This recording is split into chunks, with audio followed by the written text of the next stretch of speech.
আমাদের ব্যবহারবিধি সিরিজের আরও একটি নতুন এপিসোডে আপনাদের সবাইকে স্বাগতম। আর আজকের এপিসোডে থাকছে ফেস মাস্কের সম্পূর্ণ ব্যবহারবিধি। আমাদের স্কিনের একটু স্পেশাল কেয়ারের জন্য বিভিন্ন ধরনের মাস্ক পাওয়া যায়, যেমন পোর মিনিমাইজিং, এক্সফোলিয়েটিং অথবা ব্রাইটেনিং। এই মাস্কগুলো বিভিন্ন ক্যাটাগরিতে ফেলে কোনটা কিভাবে ব্যবহার করবেন তার সম্পূর্ণ গাইডলাইন বা ব্যবহারবিধি শেয়ার করব এই ভিডিওতে। প্রথমেই শীট মাস্কের ব্যবহারবিধি বলি। শীট মাস্ক কিন্তু আমাদের স্কিনে খুবই লাক্সারিয়াস এবং সুদিং একটা ফিল দেয়। আপনার স্কিনের প্রয়োজন অনুযায়ী বিভিন্ন ইনগ্রিডিয়েন্টের শীট মাস্ক পেয়ে যাবেন। ব্রাইটেনিং, সুদিং, এক্সফোলিয়েটিং বিভিন্ন ধরনের শীট মাস্ক পাবেন। আপনার স্কিনের জন্য যেটা প্রয়োজন সেই অনুযায়ী ইনগ্রিডিয়েন্ট ওয়াইজ আপনি শীট মাস্ক ব্যবহার করতে পারেন। এই শীট মাস্কগুলো মূলত সিরাম ইনফিউজড হয়ে থাকে, যা আপনি চাইলে প্রতিদিনই ব্যবহার করতে পারেন। অর্থাৎ ব্রাইটেনিং বা সুদিং উপাদানযুক্ত যে শীট মাস্কগুলো আছে সেগুলো আপনি চাইলে প্রতিদিনই আপনার স্কিন কেয়ার রুটিনে রাখতে পারেন। তবে এক্সফোলিয়েটিং যে শীট মাস্কগুলো আছে সেগুলো সপ্তাহে 2 থেকে 3 বারের বেশি ব্যবহার না করার পরামর্শ থাকবে। এবার বলে দেই এই শীট মাস্ক কিভাবে ব্যবহার করবেন। শীট মাস্ক মূলত ক্লেনজারের পরে ব্যবহার করবেন।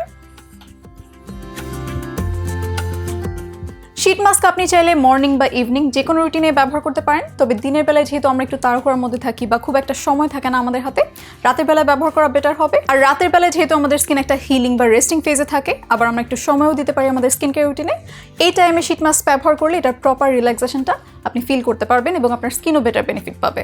সো ক্লেনজার দিয়ে ফেস ওয়াশ করে আপনি মুখ মুছে ডিরেক্টলি শীট মাস্ক ব্যবহার করে ফেলতে পারেন, অথবা আপনার স্কিন কেয়ার রুটিনে যদি টোনার থাকে তাহলে টোনার অ্যাপ্লাই করার পরেও শীট মাস্ক ব্যবহার করতে পারেন। শীট মাস্কগুলো মূলত সিরাম ইনফিউজড হয়ে থাকে, তো টোনারের কনসিস্টেন্সির উপর খেয়াল রাখার একটা ব্যাপার আছে।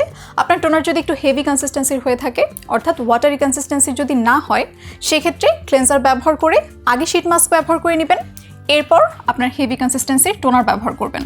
আর টোনার যদি ওয়াটারি কনসিস্টেন্সির হয়ে থাকে সেক্ষেত্রে আপনি শীট মাস্কের আগে ব্যবহার করবেন। সো শীট মাস্ক ব্যবহারের জন্য প্রথমে প্যাকেট থেকে শীট মাস্কটা বের করে নেবেন, এরপর ক্লিন ফেসে শীট মাস্কটা প্রপারলি অ্যাপ্লাই করে নেবেন।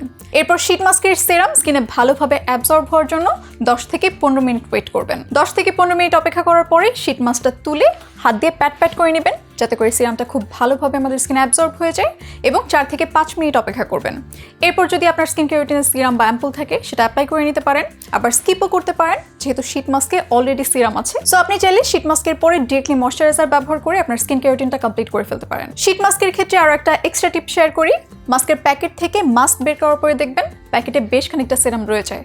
সেই প্রোডাক্ট ওয়েস্ট না করে আপনার নেকে বা হাতে অ্যাপ্লাই করে নিতে পারেন। এভাবে প্রোডাক্ট ওয়েস্টও হবে না এবং আপনার নেক বা হাতও শীট মাস্কের বেনিফিটটা পাবে। এবার আসি ওয়াশ অফ ফেস মাস্কে।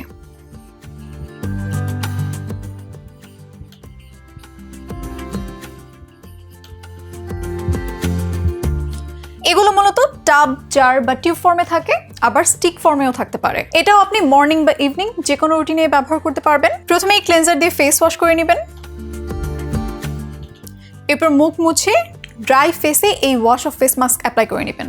যদি টিউব, জার বা টাব ফর্মে থাকে সেক্ষেত্রে ফেসের জন্য প্রয়োজনীয় অ্যামাউন্টে নিয়ে পুরো ফেসে ইভেনলি অ্যাপ্লাই করে নেবেন। আর যদি স্টিক ফর্মে থাকে তাহলে স্টিকটা ফেসে সোয়াইপ করে ইভেনলি অ্যাপ্লাই করে নেবেন। এরপর এই মাস্ক সম্পূর্ণভাবে ড্রাই হওয়ার জন্য অপেক্ষা করবেন। 10 থেকে 15 মিনিটের মতো অপেক্ষা করাই এনাফ। মাস্ক পুরোপুরিভাবে ড্রাই হয়ে গেলে হালকা কুসুম গরম পানি দিয়ে মুখ ভিজিয়ে নেবেন, এরপর খুবই জেন্টলি ফেসে মাসাজ করবেন এবং পানি দিয়ে ফেস ওয়াশ করে ফেলবেন।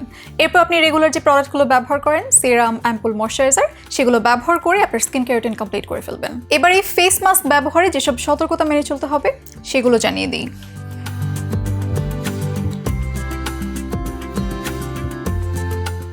এক্সফোলিয়েটিং উপাদানযুক্ত মাস্কের সাথে এক্সফোলিয়েটিং উপাদানযুক্ত অন্য যে কোনো প্রোডাক্ট যেমন টোনার, সেরাম, অ্যাম্পুল বা ময়শ্চারাইজার, আবার রেটিনল এবং রেটিনাল যুক্ত কোনো প্রোডাক্টই ব্যবহার না করার পরামর্শ থাকবে। তবে আপনি যদি অ্যাডভান্স স্কিন কেয়ার করে থাকেন, যেমন এক্সফোলিয়েটিং মাস্কের সাথে এক্সফোলিয়েটিং অন্যান্য উপাদানযুক্ত প্রোডাক্ট ব্যবহার করে থাকেন এবং এতে যদি আপনার কোনো সমস্যা না হয় সেক্ষেত্রে আপনি ব্যবহার করতে পারেন। তবে যারা বিগিনার তাদের এভাবে প্রোডাক্ট লেয়ার না করে এক্সফোলিয়েটিং প্রোডাক্টের সাথে শুধুমাত্র সুদিং উপাদানযুক্ত প্রোডাক্ট ব্যবহার করার পরামর্শ থাকবে।